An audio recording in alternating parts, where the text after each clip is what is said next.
For me, it means a simple thing actually. What you do see, and I'm not the first to say this, but it has to do with the pace of technology adoption, right? So that is evolving rapidly. The world has been changing since we lived in caves.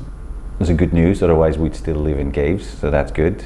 But only that changed recently because of all of the new technology is exponential. So where it changed like this, now we change like this.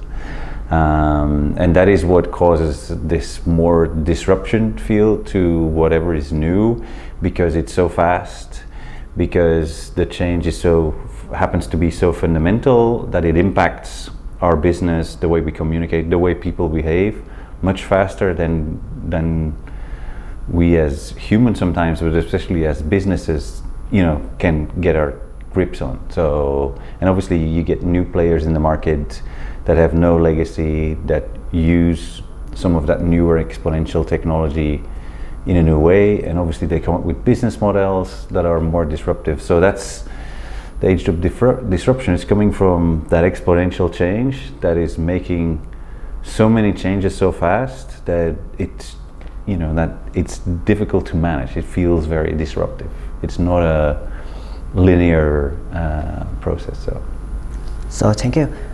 In FCB, you are the head of innovation. So what does it mean, innovation? I mean about innovation in advertising. How can we define that this campaign is innovative? They've got innovation, that other campaign doesn't.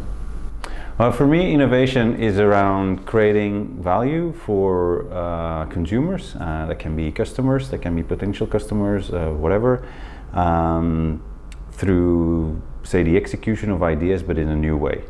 And that creative value can be in communication, or it can be in product, or it can be in experiences, it can be in different ways. We'll focus mostly on the communication part. And what you do notice is that most of the communication in advertising has lost value. So we buy an audience, we force ourselves into 30-second slots in between something that people actually want to enjoy, and we focus so much on what we want to say that it's not necessarily informative, entertaining, or and those are the things that are important in creating value.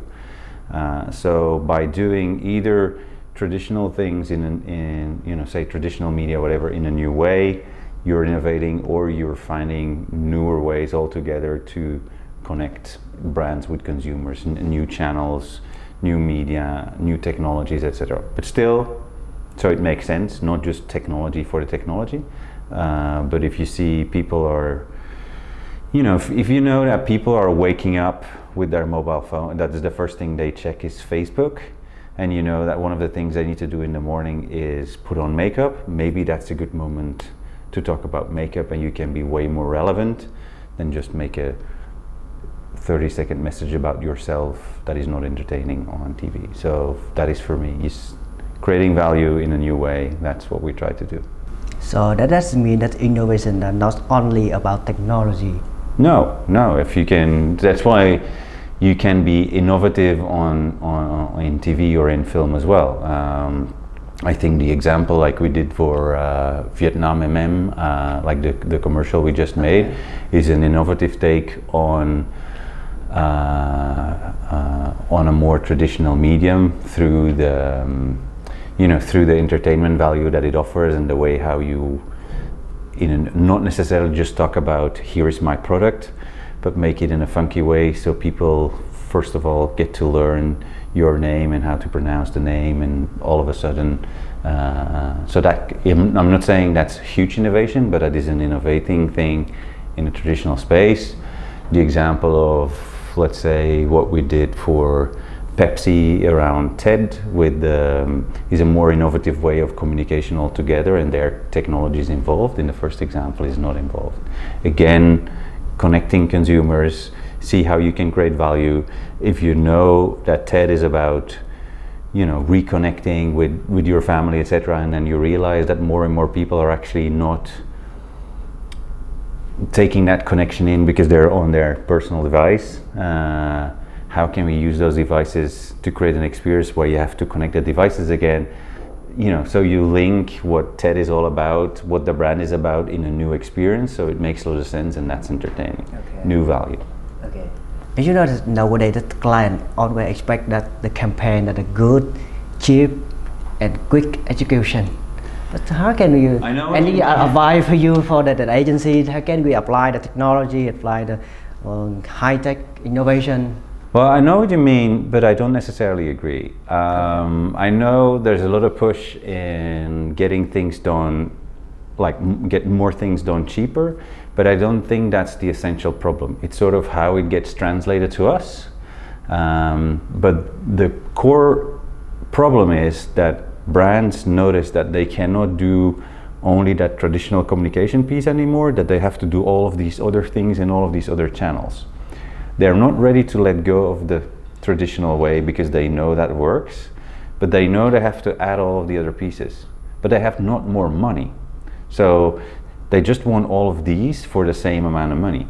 I think as a strategic and a creative partner, it is important that we have a value add to the client and saying, you know what essentially what you want is to make sure that you reach the people that you want to reach and have the right way of engaging with them. So why don't we look in what the best mix is of using TV and the other channels, that if that helps you achieve that goal and that business goal, then maybe the TV can be a little bit smaller and the other things can be bigger. But you have a strategic view on, you essentially want to make sure you reach everybody you reach. You translate it right now in, so it's got to be TV and all the other things, but I don't have the money for it, right? So that's what we want to do. Say, I know what you want, but the mixture got to change. We'll advise you on the mixture, and that opens up for the right pockets of money for all of the right things, I think. The other problem that we deal with the Facebook and Google, as you know that Facebook and Google are becoming more powerful, and they take over that advantages in media platform, that a lot of campaigns that depend on them. But how can we go beyond it creative for the innovation? Well, I think they offer a great opportunity. We partner up with all of the platforms, with Facebook, with Google, with Twitter, with Snapchat, and all of the platforms. Also from an FCB point of view globally, as in our own office here at Happiness. Let's take Facebook as an example. We know it's the same for the other ones as well. Let's compare Facebook to cooking, right? What too often happens, and what Facebook did a little bit as well, but sometimes clients say, you need to cook and here's the recipe.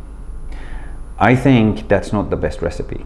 I think Facebook has really great ingredients for me to cook, but let me, as a creative, connector, be the one who makes the recipe. But I need the ingredients. If I want to connect better with consumers, then Facebook or Google or the like have really beautiful opportunities to be much more engaging and much more precise and much more entertaining, or whatever it is, in making these connections at the right point in time.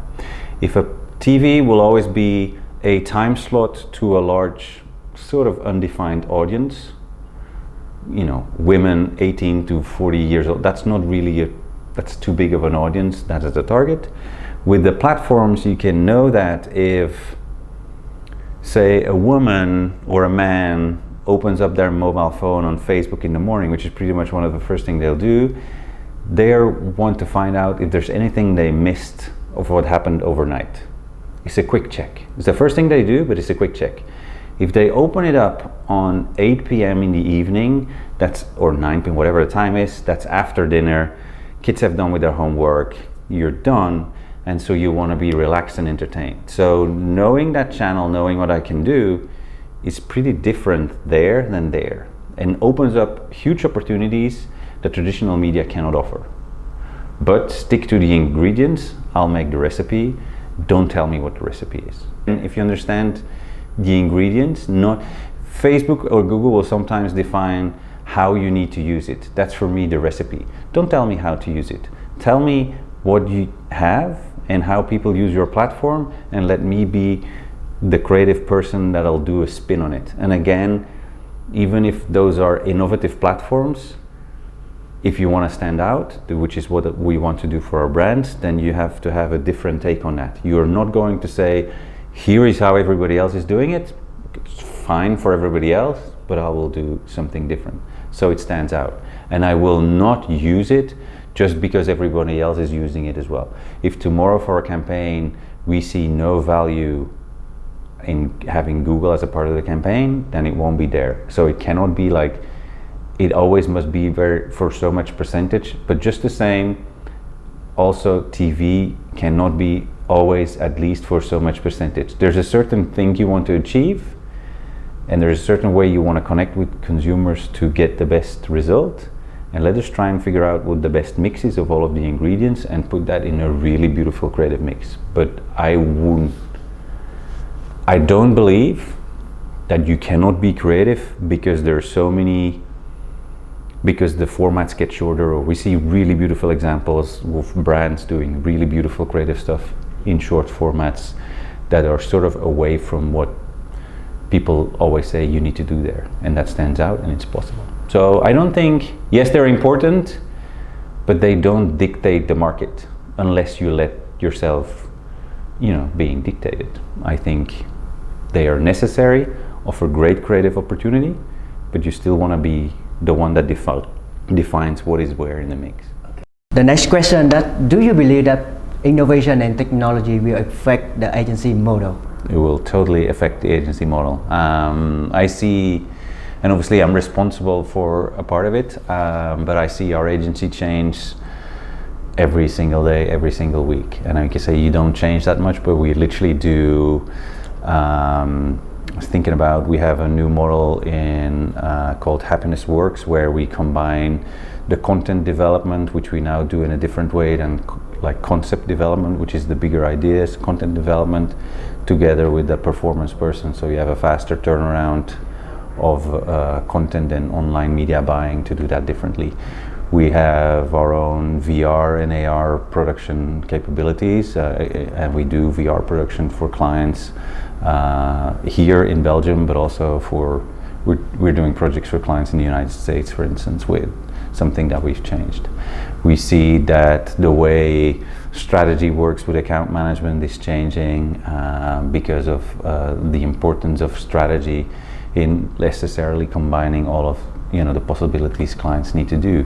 You see changes in revenue model. We see changes in, we used to make, we have a digital production unit called Bliss. We see pretty much every campaign a couple of years ago would have a mini site. Right now that is not the case anymore, but we've built hardware prototypes.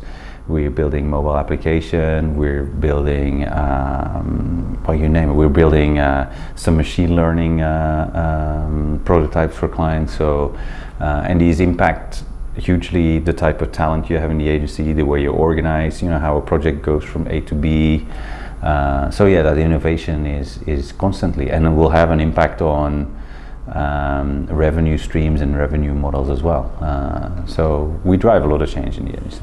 I mean that the client need to offer, the agency needs to offer client more about the digital, more about innovative. But how about the current creative agency? Will they die? No, because I think we are what was a creative agency 10 years ago, and we're still a creative agency today. We call ourselves a creative connectivity agency. We believe that there is a million ways right now that brands and consumers can connect to each other, and if we can improve that connection a little bit better or massively, whether that is through communication or a really beautiful experience, that is what creates that extra feeling of happiness. That's obviously where the names come from.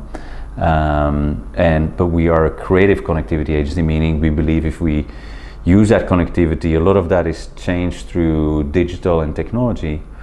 But if we use that connectivity in the best way and understand what the technical possibilities are of what we can do, and then do a creative spin on it, those results will be better.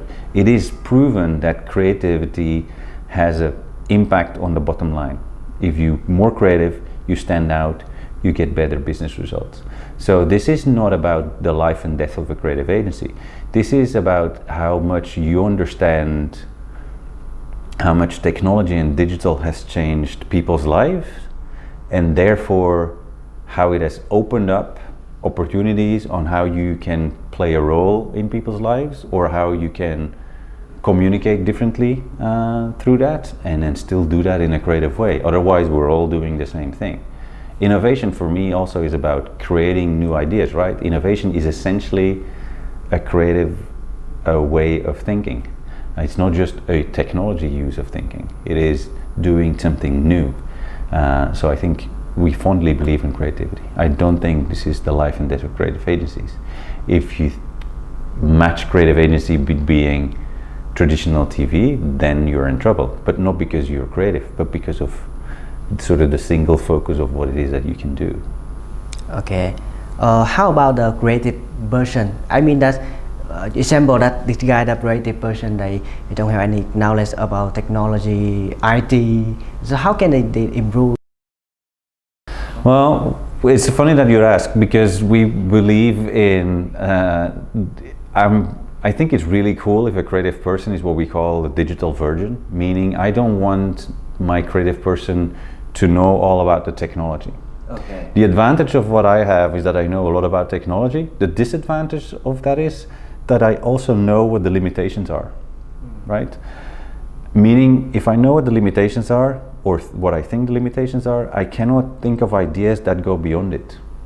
If a creative person doesn't know about the technology, they'll come up with ideas that sound crazy at first, Okay. but then it's up to the technology person to find out if it's possible, right? So we did a campaign 2 years ago or so, where the idea was, can we make a Wi-Fi that only works in the shadow? Okay, shadow Wi-Fi. Yeah. I know the company. I know, but that was the first. The first question is, can you make a Wi-Fi? I would never have come up with an idea of a Wi-Fi that only works in the shadow. They do, because they're not bound by that technology. We'll have people that can then figure out, okay, how does that work? Wi-Fi in the shadow, we gotta sort of think about how that works, but they have a specific thing. That's what the technology persons get excited about, because they get challenged on things they could never have come up with. The key for the creative person, though, is that they understand the new behavior that people have, which is a result from technology. So it's important for the person, obviously, to understand how people are, how important Wi-Fi is for people, and how you can play into that. Obviously, otherwise they couldn't come up with the idea. But I don't care if they don't know about the technology on its own. Okay. Yes, we do have creatives that are more technology advanced, and they'll come up with different ideas on their own. So I think it's a good mix. But the idea that as a creative, if you don't know tech, you're dead. Again, no. You understand human behavior, and you make sure then that you have a good collaboration with somebody. That's why we have technology capabilities in-house, that I don't have to call a person when I get such an idea, that I can get that technology person in there. He's also a creative person, right? Just another type of person.